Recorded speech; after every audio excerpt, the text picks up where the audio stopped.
The Celts were the people of the green ray. Green has a very specific meaning. It is chlorophyll. And when you commune with the plants, they speak to you, through your DNA. They don't talk to you by putting information into your brain. Your brain is tapping into the information field.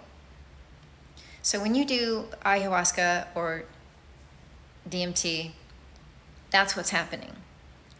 It's unblocking something so that you can have a superconductive communication with the rest of creation.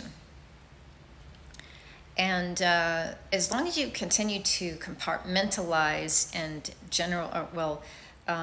categorize things and try to keep things in order with your left brain, it's very difficult to tap into the right brain type of communication that's going on intuitively.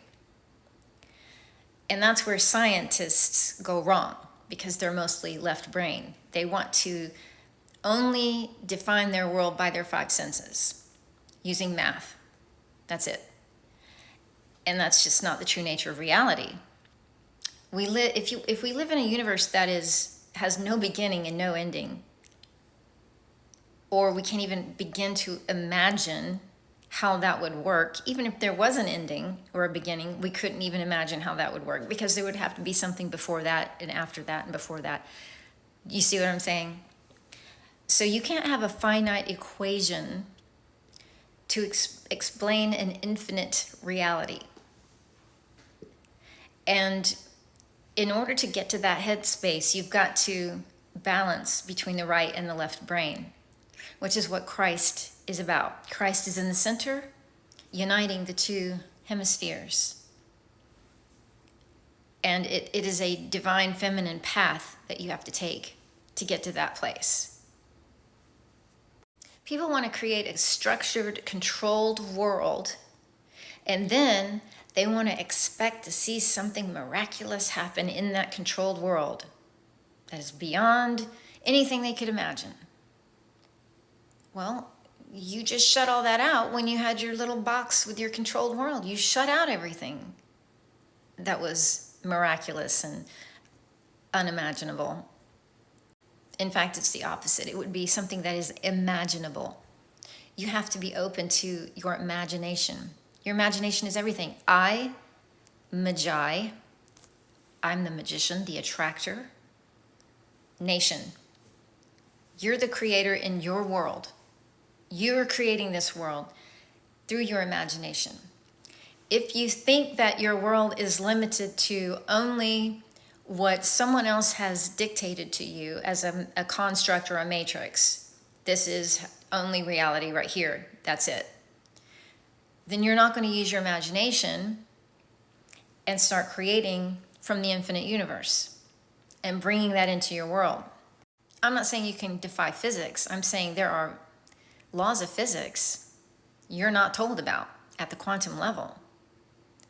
Quantum astrophysicists or quantum physicists are kind of like the fluffy part of science. No one pays attention to them in the scientific community because it's all theory and stuff like that, you know.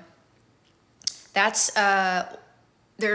twofold problem. One is, yeah, we actually do need scientists that think outside the box and understand the quantum nature of reality. But on the other hand, you have theoretical physicists and astrophysicists that come up with theories and then say that's reality. That's the truth, the absolute truth. And we should really just believe that and ignore everything else, you know, because that's one way of distracting you from a larger truth. Life is weird. You don't have to do drugs to tap into all of the different consciousness levels of creation, the different realms of creation and realities, and be a multidimensional human being as you were meant to be. You are meant to be fully activated using your pineal, which is a crystal, a piezoelectric crystal that generates images. That's what it does. It's science. It's what you do. But it's been deactivated because we have been taught to only approach life from our left brain. When you're little, you do something silly, and what do your parents say? That's silly. Don't do that. That's not that your imaginary friend. That's not real. Don't tell anybody that. Or, well, in some cases you shouldn't, because we don't know who that imaginary friend is, where they came from, what they're doing. But that's not to say it's not real, because obviously kids can tap into the parallel dimensions, realities, and there are other entities, spiritual beings, all around us all the time. And they are both either good or bad, depending upon their polarization, if they're polarized.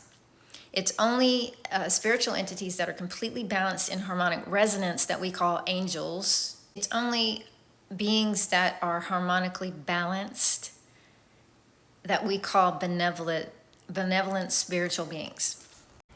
Listen, it's very important not to be stoned out of your brain and drunk and, trying to do drugs to have crazy hallucinations and experiences like that. It's one thing to do ayahuasca in a controlled environment where you're trying to purge and clear toxic, traumatic past imprints and things like that. But, every single day getting stoned because you don't want to deal with reality, that's delusion.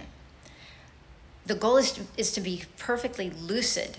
That means aware, awake, even when you are dreaming. Lucid dreaming is the path to living in your highest self. It's not something negative. That's all there is. You're either unconscious or you're fully conscious. If you're in between fully conscious, you're in the bardo, or whatever they want to call, confused realms of creation, because you're not lucid. Lucid is being fully aware that you are sleeping, that you are dreaming, that you are not a physical body, but you have a physical body, that your body's still there and it's still vibrating and alive and everything, but you are consciousness. So that's very important to know. You see, this life requires discipline, because we have to go through this life, even through all the pain and the suffering, and learn how to deal with it and cope with it, so that we can release from our trauma and attachment to things, trying to seek something to make us feel better, happy, safe, whatever, to become self-actualized, which is what the teachings are about, the Ayahuasca teachings, story of Jesus, all that. Those are analogies for raising chrism, becoming self-aware, and a self-actualized human being. The story of the Buddha is the same thing. It's about being fully awake as you walk through life with no delusion, understanding exactly what you are, that you are not your identity, you are not the self is illusion, and that there's nothing outside of you, because you are everything.